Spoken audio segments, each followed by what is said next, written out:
Okay, Mid-Penn Media Day, moving on here to the Colonial Division here, and my good friend Bill Miller stopping by for a few words. It's been a very kind of interesting off-season for you personally. How have you been able to, manage the things that have been kind of going on with yourself and keep up with the team? Well, I have the benefit of having some fantastic assistant coaches, and in a situation, if I'm not able to be around, they are more than capable of picking up the slack. Well, that's great. And, I think you've really raised the expectations there at Northern over the last couple of years. You've had a lot of good players that you've developed go through that program. Talk a little bit about your team this year and the expectations you have for those guys. Well, we're coming off our deepest playoff run ever, and it's interesting how I was thinking about this on the way up. We played Exeter in the semifinals, and on paper, it shouldn't have been that close. I mean, we were the 11th seed, and we just hung in and hung in. It's sort of like our thing all year. We just hung in and hung in, and we scored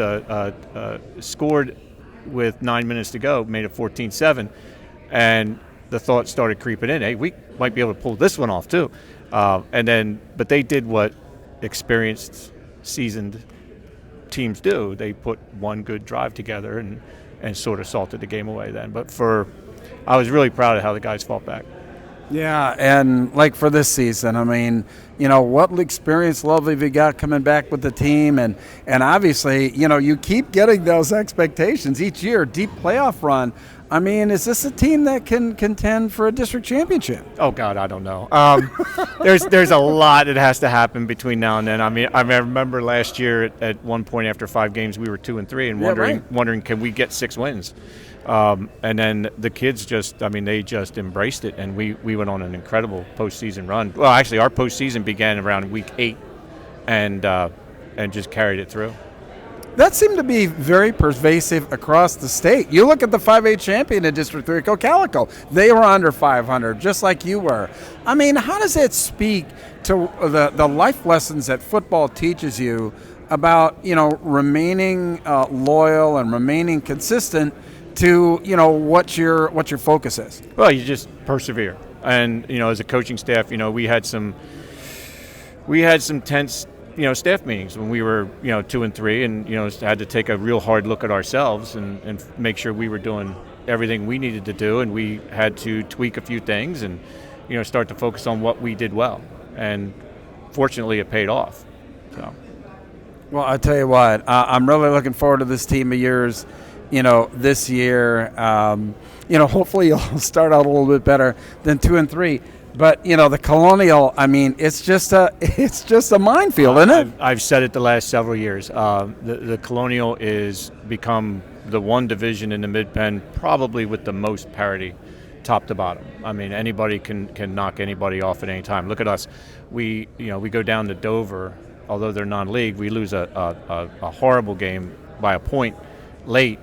Come back the next week, we're playing Shippensburg, and we played really well that night, and then the next week we go to Waynesboro and we laid an egg. I mean, it's just week in and week out. The challenge is always going to be there, and you've seen it come with the Colonial teams, the ones that have been here, the Shippensburg, us.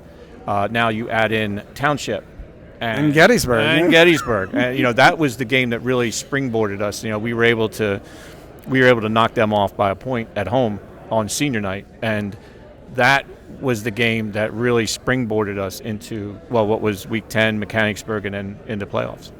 Yeah, it's amazing, when you look back and you reminisce and think about, how things went and how they really could have, so many times in games and in seasons, one play or one game, a different result, and it just goes flying off in a whole nother direction, right? Absolutely. For example, now lost my train of thought. I hope you're going to edit this. We were when push came to shove after the Exeter game, we had an opportunity to win the game. Obviously, we cut it to 1 score with 9 minutes to go. There's an opportunity to win. Not saying anything bad about Exeter. That was a terrific ball club. But as it turned out, we looked the next morning.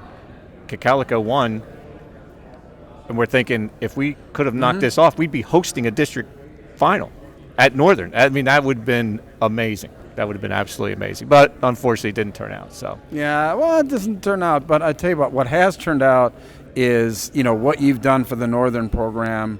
And as, a guy who's seen this program, just kind of blossom into one of the benchmarks of the Colonial. I wish you all the luck in the world this year, my friend. And, stay healthy, I mean. We're going to try. I think we're going to have to. We got some pretty good players, but, we got to develop some depth for sure. Well, listen, thanks so much, Bill, and best of luck this season. Thank you. All right. Take care. More interviews coming.